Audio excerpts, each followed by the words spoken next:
ಹಾಲಿನ ಥರ ಬೆಳ್ಳಗೆ ಹತ್ತಿ ಥರ ಮೆದುಮೆದುವಾಗಿನ ಮಲ್ಲಿಗೆ ಇಡ್ಲಿಯನ್ನು ಮಾಡುವಂತಹ ಇನ್ನೊಂದು ಡಿಫ್ರೆಂಟ್ ವಿಧಾನವನ್ನು ಇವತ್ತಿನ ವಿಡಿಯೋದಲ್ಲಿ ಹೇಳ್ಕೊಡ್ತಾ ಇದ್ದೇನೆ. ಹಾಗೆಯೇ ಈ ವಿಡಿಯೋದಲ್ಲಿ 100% ಪರ್ಫೆಕ್ಟಾಗಿ ಮೆದುಮೆದುವಾಗಿ ಮಲ್ಲಿಗೆ ಇಡ್ಲಿಯನ್ನು ಮಾಡುವಂತಹ ಎಲ್ಲ ಸೀಕ್ರೆಟ್ ಟಿಪ್ಸ್ ಕೂಡ ಹೇಳ್ಕೊಡ್ತಾ ಇದ್ದೇನೆ. ವಿಡಿಯೋ ಮಿಸ್ ಮಾಡದೆ ನೋಡಿ. ಸರಿ, ಹಾಗಾದರೆ ಈ ವಿಶೇಷವಾಗಿರುವಂಥ ರೆಸಿಪಿನ ಹೇಗೆ ಮಾಡೋದು ಅನ್ನೋದನ್ನು ನೋಡ್ಕೊಂಡು ಬರೋಣ.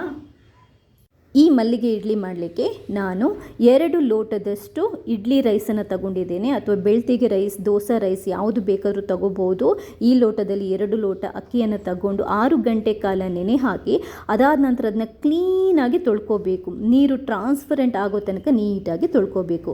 ಹಾಗೆಯೇ 2 ಲೋಟ ರೈಸಿಗೆ 3/4 ಲೋಟದಷ್ಟು ಉದ್ದನ್ನು ಹಾಕ್ಕೊಂಡಿದ್ದೇನೆ.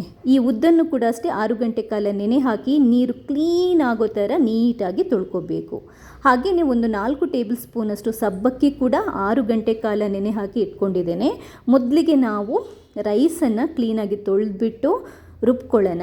2 ಲೋಟ ರೈಸ್ ರುಬ್ಲಿಕ್ಕೆ 1 ಲೋಟದಷ್ಟು ನೀರು ಬೇಕಾಗುತ್ತೆ. ಇಡ್ಲಿ ಅಕ್ಕಿಯನ್ನು ಯಾವತ್ತೂ ನಾವು ತುಂಬ ದೋಸೆ ಅಕ್ಕಿ ಥರ ನೈಸಾಗಿ ರುಬ್ಕೋಬಾರ್ದು, ಸ್ವಲ್ಪ ತರಿ ಇರಬೇಕು. ಒಂದು ಕ್ಲೀನಾಗಿರುವಂಥ ಡ್ರೈ ಆಗಿರುವಂಥ ಪಾತ್ರೆಗೆ ಈ ಹಿಟ್ಟನ್ನು ಹಾಕ್ಕೊಂಡು ರೆಡಿ ಇಟ್ಕೊಳ್ಳಿ.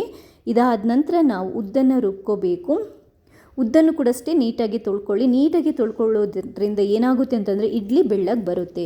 ಉದ್ದಿನ ಜೊತೆಗೆ ನಾವು ಸಬ್ಬಕ್ಕಿನ ಕೂಡ ಒಟ್ಟಿಗೆ ಹಾಕೋಬಹುದು. ಹಾಗೆಯೇ ಸ್ವಲ್ಪ ಅವಲಕ್ಕಿ, ಪೇಪರ್ ಅವಲಕ್ಕಿನ ಒಂದು ಸ್ವಲ್ಪ ನೀರು ಹಾಕಿಬಿಟ್ಟು ಅದನ್ನ ಮೆತ್ತಗೆ ಮಾಡಿಕೊಂಡು ಆವಾಗಲೇ ರುಬ್ಬುವಾಗಲೇ ಒಂದು ಸ್ವಲ್ಪ ನೀರು ಹಾಕಿದರೆ ಇಮ್ಮಿಡಿಯೇಟಾಗಿ ಅದು ಈ ಥರ ಮೆತ್ತಗಾಗುತ್ತೆ. ಈ ನೀರನ್ನು ಹಿಂಡಿಬಿಟ್ಟು ಹಾಕ್ಕೊಳ್ಳಿ. ಇಡ್ಲಿ ಮೆತ್ತಗೆ ಬರುತ್ತೆ, ಮೆದುವಾಗಿ ಬರುತ್ತೆ. ಸಬ್ಬಕ್ಕಿ ಮತ್ತು ಅವಲಕ್ಕಿ, ಹಾಗೆಯೇ ನಾನೊಂದು ಸ್ವಲ್ಪ ಕುಚ್ಚಲಕ್ಕಿ ಗಂಜಿ ಕೂಡ ಹಾಕೊತಾ ಇದ್ದೀನಿ, ಅಥವಾ ಕುಚ್ಚಲಕ್ಕಿ ಅನ್ನ ಕೂಡ ಹಾಕೊತಾ ಇದ್ದೀನಿ.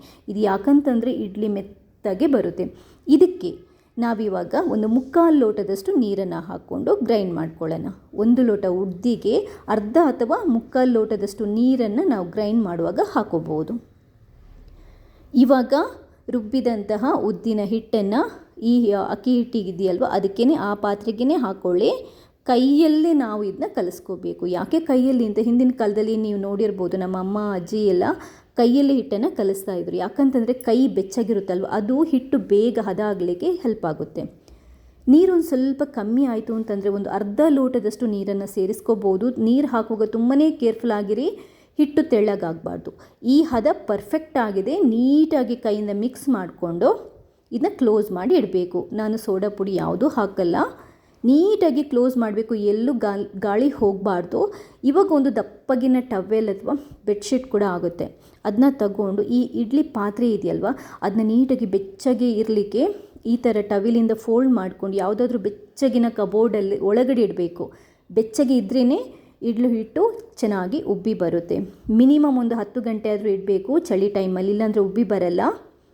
ನಾನೊಂದು 10 ಗಂಟೆ ಇಟ್ಟಿದ್ದೇನೆ ನೋಡಿ, ನೀಟಾಗಿ ಉಬ್ಬಿ ಬಂದಿದೆ. ಒಂದು ವೇಳೆ ಹಿಟ್ಟು ಉಬ್ಬಿ ಬಂದಿಲ್ಲದಿದ್ದರೂ ಕೂಡ ಒಂದು ಟಿಪ್ಸನ್ನು ನಾನು ಹೇಳಿದ್ದೇನೆ, ಆ ಟಿಪ್ಸನ್ನು ನೀವು ಫಾಲೋ ಮಾಡ್ಬೋದು. ಅದೇನಂತಂದರೆ ಈ ಇಡ್ಲಿ ಪಾತ್ರೆ ಇರುತ್ತಲ್ವ, ಒಂದು ವೇಳೆ 10 ಗಂಟೆ ಇಟ್ಟರು ಉಬ್ಬಿ ಬಂದಿಲ್ಲದಿದ್ದರೆ ಈ ಇಡ್ಲಿ ಪಾತ್ರೆನ ಒಂದು ಪಾತ್ರೆಯಲ್ಲಿ ಬಿಸಿ ನೀರು ತಗೊಂಡು, ಅಂದರೆ ಉಗುರು ಬೆಚ್ಚಗಿಂತ ಜಾಸ್ತಿ ಬಿಸಿ ನೀರಿರಬೇಕು, ಅದರಲ್ಲಿ ಮುಳುಗಿಸಿಟ್ಟು ಬಿಡಬೇಕು. 1 ಗಂಟೆ ಮುಳುಗಿಸಿಟ್ರೆ ಪರ್ಫೆಕ್ಟಾಗಿ ಹಿಟ್ಟು ಉಬ್ಬಿ ಬರುತ್ತೆ.